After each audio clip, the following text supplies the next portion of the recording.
Today I want to talk about my mobile home park that I bought back in November of 2021.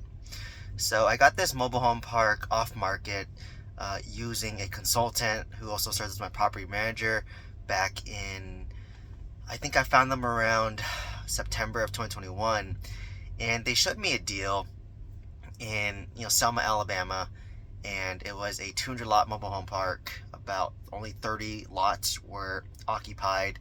About 15 were park owned homes, so the landlord owned the home, and the other 15 were tenant owned homes, which means um, that the tenants own the home and they would pay something called lot rent to me. So there are a lot of homes there that were need renovation. There are a lot of homes, probably about maybe 20, 30 homes that need renovation. There are about maybe 15 homes that need to be torn down. And all the other lots were vacant and pretty much, for the most part, ready to bring in new homes to either rent them out or sell. So it was a huge value add park. I really liked the upside potential, which kind of blinded me a little bit into buying the deal. But I just thought it was an insane deal. Like, it was $1.1 million. I had to put 10% down. I had seller financing at 5% interest only. The first year, I had deferred interest payments that were added on to the end. Once I paid it off or sold it. And what really drew me to the deal was, mobile home parks are supposed to be cash cows, right? And that's kind of what's sold if you listen to podcasts, YouTube channels, all the big podcasts on mobile home parks. They talk about, oh, it's a cash cow. You make a lot of money. It's recession resistant. These are all the buzzwords that a lot of mobile home park syndicators will use when they want to try to sell you a deal. So, really love the upside. Had a value add plan in place. I was gonna have to basically fix up a bunch of homes. It was gonna be about like $5,000 to $6,000 to fix up a home. It was gonna cost me around like $1,500 to tear down the home. It was 55 acres of land. There was a lot of rental demand in that area, so Selma, Alabama was more of a rental market, meaning that I have to own the home and I rent it out to the tenants. And at best, maybe you can do a rent to own model where, let's just say your rent is $500, they would pay you $550, $50 extra a month. So over a year, that's what, $600. So if you do that over 5 years, that's $3,000, and that's enough for basically a down payment where they pay you, and then at that point, they own the home, and they get, you become the bank essentially, right? So with the rent-to-own agreement, it sounds nice to say, but reality is, usually rent-to-own agreement, the tenants have to do the maintenance themselves. So if the water heater breaks or anything breaks, they have to take care of it themselves, and that is typically when they break the rent-to-own contract, right? Like, okay, this water heater is like $700 to replace. A lot of these tenants in mobile home parks, they don't have emergency reserves. $700 is a lot of money that they don't have. And once it breaks, they break the contract for rent-to-own. So it ends up you as a landlord now have to take over and basically cover it, right? So that's just something to keep in mind if you're doing that model. But anyways, Selma, Alabama, it's more of a park-owned home model.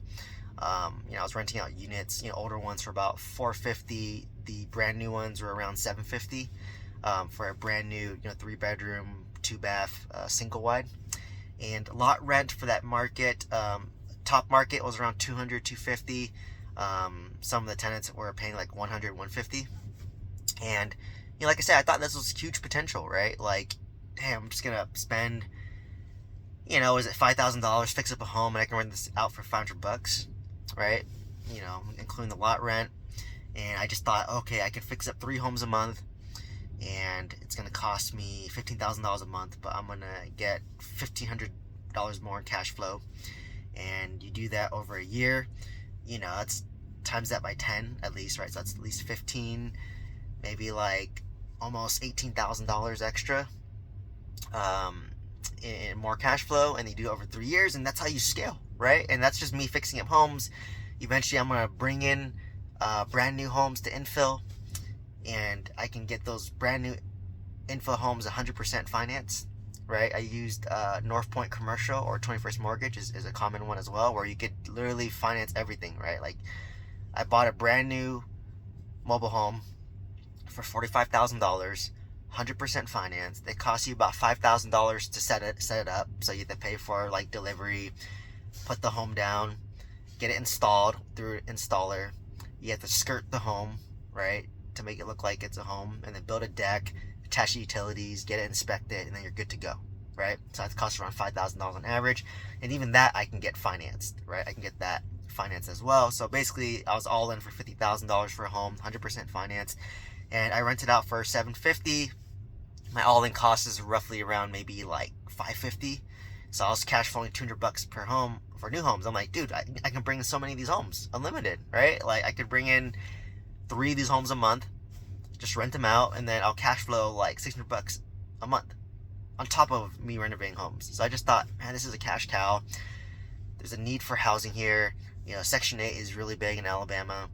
So I was just like, wow, like Section 8 is guaranteed rent, right? And Section 8 pays top of market rent, right? So I could have got 750, 800, and I want to partner with the Selma Housing Authority, or the Section 8 for Selma, and like advertise my home, like, hey, I got 3 new homes, you got 3 good tenants, and then it's automatically paid the first of every month. You know, some voucher holders have 100% coverage of rent, so you don't have to worry about that. And you know, so that's what I would do. So like, this was all rosy, right? And you know, for you, those of you who see my other YouTube channels, you know that I lost about $60,000 on my deal. I basically sold my deal at a loss and had to carry a note when I sold my deal. So most of my money that I put into the deal is trapped in the property still. I'm getting about 6% interest only on it, which is around maybe $2,200 a month over the next like 3 years. So that interest note that I'm getting paid is going to cover my $60,000 loss over the next basically 3 years, but my money is trapped, right? My money's trapped in the deal for at least 3 years, or if they can execute the value add strategy faster. So what led to my failure, right? That's probably why you're here. What led to my failure? So number one, I think the first thing that led to my failure was I was a little bit too focused on the upside in the deal, not so much on the downside of the deal. So I was more blinded by like, oh, if all 200 lots are filled up, and it's 55 acres, so there's even room to add more land, right? Or add more lots down the road, so I can make it like a 250 lot or 300 lot, right? There's a lot of potential to do stuff like that, and it's was very blinding to me, right? I didn't really look at the downside as much. I just thought, well, you know, worst case, I would kind of break even, or maybe, you know, lose $100,000, which actually I was accurate, but I was very blinded by the upside. And another mistake I made was the consultant, who are also my property manager, they didn't give me a realistic vision of the property, which I thought they would, because they're already managing the property for the prior owner, right? And then they were just passing a lot of the blame onto the prior owner, and they didn't take any accountability for themselves. And that's what burned me too, right? Because I remember when I looked at the collections, it was terrible. It was like 70%, and they were just saying like, oh yeah, it's not us, you know, the prior owner, he didn't want to pay for evictions, he was being cheap, he didn't want to do anything, he's not a good manager, that's why it's that. And I just thought, okay, yeah, like, I believe it, right? Because I like to believe people. But it turns out that was complete bullshit, right? Like, I was willing to evict, and even when I took the park with them, they still had issues of collections, right? Like, what ended up happening was that the on-site manager was terrible at collections. He was too soft. Like, when you're doing mobile home parks in D-class neighborhoods, like, you have to be rough in terms of collecting your rent, right? Like, you literally have to knock on the door, bang on the door, be a little bit more confrontational, be a little bit more aggressive, and be consistent with it. Like, every day you're going to knock on the door, ask the rent, collect the rent, right? That's what you have to do in D-class assets, and it takes a certain personality to do that. And then my on-site manager was a nice guy. He was non-confrontational, so he struggled at that, right? So who was the bad cop collecting the rent was a security guard that we hired, or also his wife. But what happened was the security guard got injured, so he was no longer available, and then the wife, she was injured too. So I'm like, okay, I just lost my 2 rent collectors, and rent collections dropped big time, and there's like no accountability. I'm like, dude, like a property manager's job is to literally just collect the rent, right? And he couldn't collect the rent, so let's get rid of this guy. But you can't just fire the guy and replace someone easily, right? So that's the struggle that I got into, the struggle that I saw, and that's what led to my failure, right? Like, so that's why they said never inherit the same property manager, because whatever issues that they had, number one, they're gonna pass the blame onto the owner, right? So I'm sure when they sold my park, they put a lot of the blame on me, right? Like just like they did for the prior owner. So I saw the trend, right? Like they would, when I was buying the park, that property manager, the offsite property managers, they would blame the prior owner, say, oh, he didn't want to spend money, he didn't want to do anything, right? And then when I sold the park, they probably said the same thing to the new owners, like, hey, like Steven didn't want to do anything, right? But like I know, like, oh, that's just a tactic they use to pass the blame. And to me, I don't like working with people who lack accountability. Like, okay, it's you, it's not me. Like I was following your guidance. You are the experts in mobile home parks. I paid you to manage my park, right? So, any case, so that's why I'm not gonna buy mobile home parks and definitely not use them again, right? And this is common. It's hard to find good property managers in mobile home parks. It's even harder to find off-site property managers, which is why a lot of the large syndicators, they have property management in-house, because it's hard to get good property management, right? So that's why it's in-house. Next thing that led to my failure was the renovation, right? Like my general contractor, like, it's hard to get people to want to work on mobile home parks, and they want to be paid on an hourly basis. And when you pay people on an hourly basis in the heat of Alabama summer, where it's very hot, very humid, they're not going to move very fast, right? So like, why work hard if you're getting paid $8 an hour, or what I think I was paying them, like $10 an hour or something like that? And whether you work 1 hour or 8 hours, you get paid the same, right? And there's no motivation for them to finish renovations fast.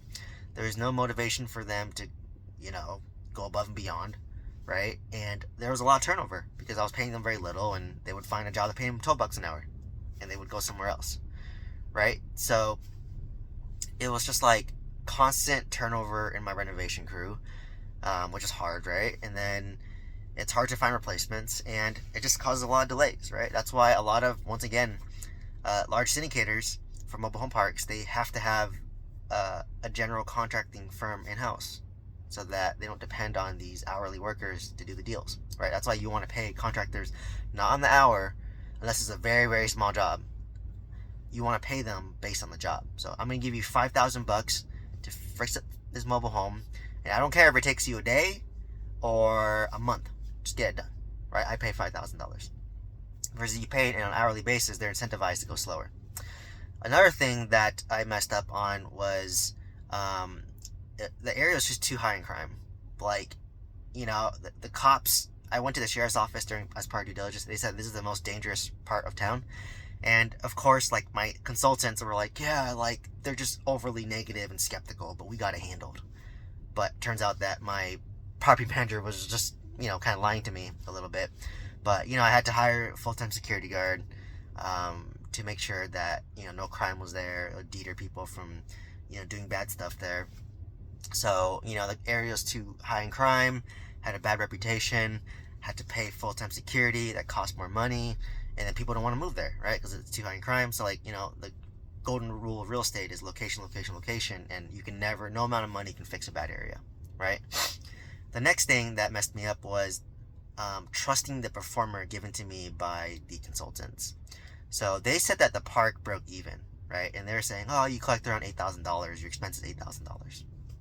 But little did I realize that reality was expense was around $19,000, right? So it was like double what they said, because they fabricated those numbers. Like, I had to pay my water bill itself. So, like, let me break down the expense. The water bill was around $1,500 a month.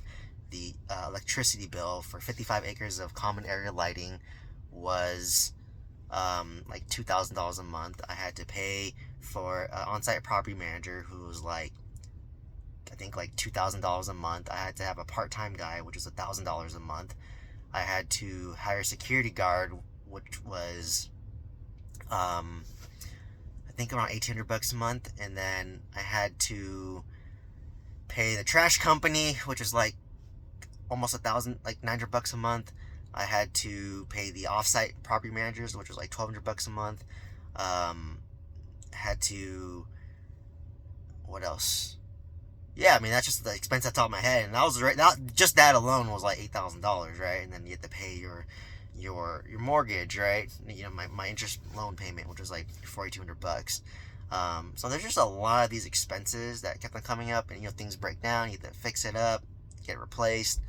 It costed me like $700 just to evict somebody who was paying me like $200 in lot rent. So I was just like, God, this is like not worth it, right? Like it's not worth it for me. So that's another thing that shot me in the foot. So I was like negative $10,000 a month in cash flow in this deal, right? And I was running it lean, right? As I was trying to sell it. So they lied to me about the expenses. And then the next thing that burned me in mobile home park is it's hard to sell this asset, right? What people don't realize is that with self-storage, mobile home park, just anything that's more niche, it takes a lot longer to sell. Like it's more certain buyers that want to buy it, right? And it's especially value add, like self-storage, value add mobile home parks. It takes certain buyers. Like I was pitching my mobile home park deal to like the top 5 syndicators, and they didn't want the deal, and they have the infrastructure to do it, right? So just know that, like, yes, they can be cash cows, right? Self-storage can be cash cow, mobile park can be cash cow, but when you want to sell it, what's going to sell the fastest? Single family homes sell very fast, right? Apartment complexes sell very fast, residential. Mobile home park, self-storage, especially value add, takes a certain personality. It's not going to sell fast. It took me a year to sell my mobile home park, right? It took me a year to sell it, right? So just keep that in mind if you're buying a very, very niche product. And the next thing that to my failure was, I would probably say my biggest failure was just buying too much real estate too fast, because I just bought my apartment 26 unit like literally 3 months ago, and I bought a mobile home park, right? And I bought the mobile home park not knowing what to expect. I listened to a lot of podcasts about mobile home parks, but like they're all rosy, right? Because the point of their podcast is to get you invested in their syndication. So of course they're going to focus on the good. So that's why I try to create my content to give the truth, right? And be fully transparent. So, overall, hopefully you got some insight as to what it's like to own a mobile home park. Hopefully you learned from my battle scars of me losing $60,000 on the deal and going through a lot of stress. But, I'm thankful that I went through this experience younger. I'm thankful that this gave me a lot of clarity, and to know that, just invest in apartments. You're good there. And no need for shiny object syndrome. So hopefully you found value. Let me know if you have any questions down below about mobile home parks. And share this with somebody who maybe has shiny object syndrome and wants to invest in a mobile home park. And hopefully this will, make them more realistic as to what to expect, and prevent them from losing some money. So hopefully I'll see you in the next one. Thank you so much.